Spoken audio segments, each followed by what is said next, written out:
जब भी हमल के सफ़र के बारे में सोचा जाता है तो जहन में क्या आता है? शायद अल्ट्रासाउंड की तस्वीरें, बच्चे की पहली हरकत या फिर बढ़ता हुआ पेट। लेकिन एक ऐसा हफ्ता भी है जो इन सबसे पहले आता है, और सच पूछें तो सबसे ज्यादा पुरस्कार भी है। जी हाँ, आज हम हमल के उसी पहले हफ्ते की गुत्थी सुलझाने वाले हैं। तो सबसे पहला और शायद सबसे अहम सवाल, क्या हमल के पहले हफ्ते में कोई वाकई हामिला होता है? ये सवाल सुनने में तो बहुत सीधा सा लगता है, लेकिन इसका जवाब आपको सच में हैरान कर देगा। और जवाब है नहीं। जी हाँ, बिल्कुल ठीक सुना। टेक्निकी तौर पर पहले हफ्ते में हमल मौजूद ही नहीं होता। अब ये तो एक पहेली सी लग रही है ना, कि अगर हमल नहीं है तो फिर इसे हमल का पहला हफ्ता आखिर कहा क्यों जाता है? चलें इसी राज से पर्दा उठाते हैं। तो आइए इस पहले हफ्ते की पहेली को समझने की कोशिश करते हैं। इसकी सारी वजह हमल को गिनने के तरीके में छुपी हुई है, और एक बार ये तरीका समझ आ गया तो पूरी तस्वीर बिल्कुल साफ हो जाएगी। देखिए, असल बात यह है कि डॉक्टर हमल की गिनती उस दिन से शुरू नहीं करते जब हमल ठहरता है, बल्कि वो उसे आखिरी माहवारी के पहले दिन से गिनना शुरू करते हैं। क्यों? क्योंकि एक ऐसी तारीख है जिसे यकीनी तौर पर याद रखा जा सकता है। तो इस हिसाब से आपका पहला हफ्ता दरअसल वो हफ्ता होता है जब माहवारी चल रही होती है और हमल अभी ठहरा ही नहीं होता। ये टाइमलाइन देखें, इससे पूरा अमल समझना बहुत आसान हो जाता है। गिनती का पहला दिन है आखिरी माहवारी का पहला दिन, यहीं से हफ्ता 1 शुरू होता है। इसके तकरीबन 2 हफ्ते बाद यानी 14वें दिन के आसपास ओव्यूलेशन होती है, और फिर कहीं 15वें या 16वें दिन जाकर असल में हमल ठहरता है। तो इससे साफ जाहिर है कि पहला हफ्ता दरअसल मुस्तकबिल की तैयारी का वक्त है। अच्छा, तो सवाल ये है कि अगर हमल नहीं ठहरा तो क्या जिस्म में कुछ महसूस भी होता है? तो जवाब है हाँ। जिस्म इस दौरान भी कुछ ऐसे इशारे दे सकता है जो दरअसल आने वाले वक्त की तैयारी होते हैं। इस दौरान जिस्म में कुछ ऐसी तब्दीलियां महसूस हो सकती हैं जो अक्सर माहवारी की अलामात से बहुत मिलती जुलती हैं, जैसे छातियों में नरमी का एहसास, पेट में हल्का दर्द या उफारा, कमर में तकलीफ या बहुत ज़्यादा थकन, यहाँ तक कि हार्मोन्स की वजह से मूड में भी उतार चढ़ाव आ सकता है। ये सब इस बात के इशारे हैं कि जिस्म एक बड़े काम के लिए खुद को तैयार कर रहा है। और हाँ, ये बात याद रखना बहुत ज़रूरी है, अगर कुछ भी महसूस ना हो तो ये बिल्कुल नॉर्मल है। ज़्यादातर लोगों को इस मरहले पर बिल्कुल अंदाज़ा नहीं होता कि कुछ होने वाला है, क्योंकि ये अलामात आमतौर पर माहवारी से पहले वाली अलामात जैसी ही होती हैं।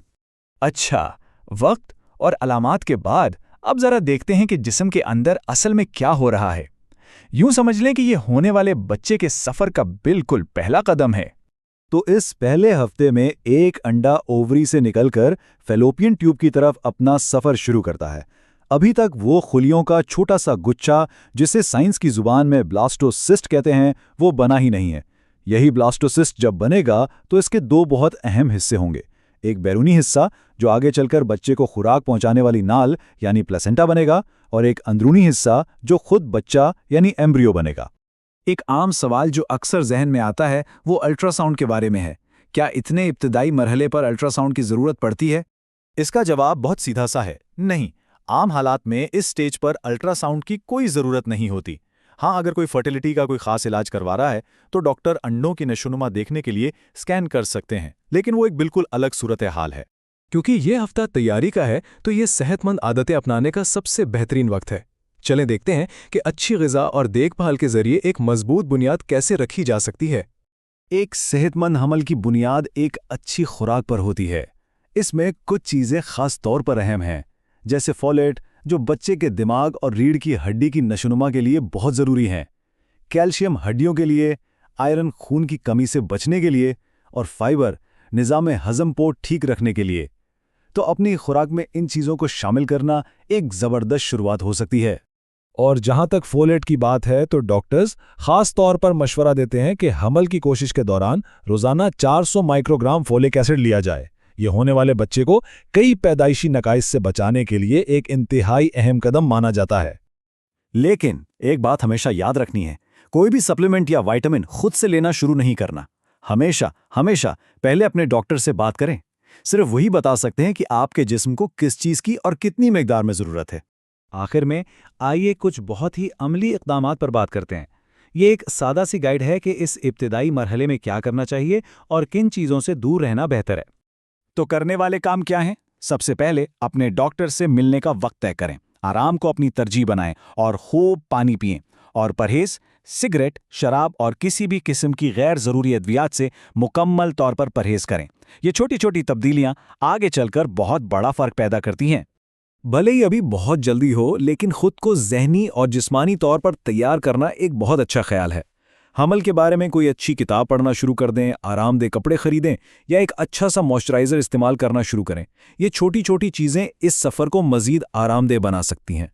ये बात इस पूरे सफ़र का निचोड़ है। हमल के पहले हफ्ते में शायद कुछ खास महसूस ना हो, लेकिन हकीकत में ये आने वाले 9 महीनों की सबसे अहम बुनियाद है। ये वक्त ज़ाया करने का नहीं, बल्कि सेहतमंद आदत की बुनियाद रख लें और इस खूबसूरत सफ़र के लिए खुद को तैयार करने का है। तो जाते जाते अपने आप से ये सवाल पूछें, आज वो कौन सी एक सेहतमंद आदत है जिसे अपनाकर इस सफ़र का बेहतरीन आगाज़ किया जा सकता है। याद रखिएगा, हर बड़ा सफ़र हमेशा एक छोटे से कदम से ही शुरू होता है।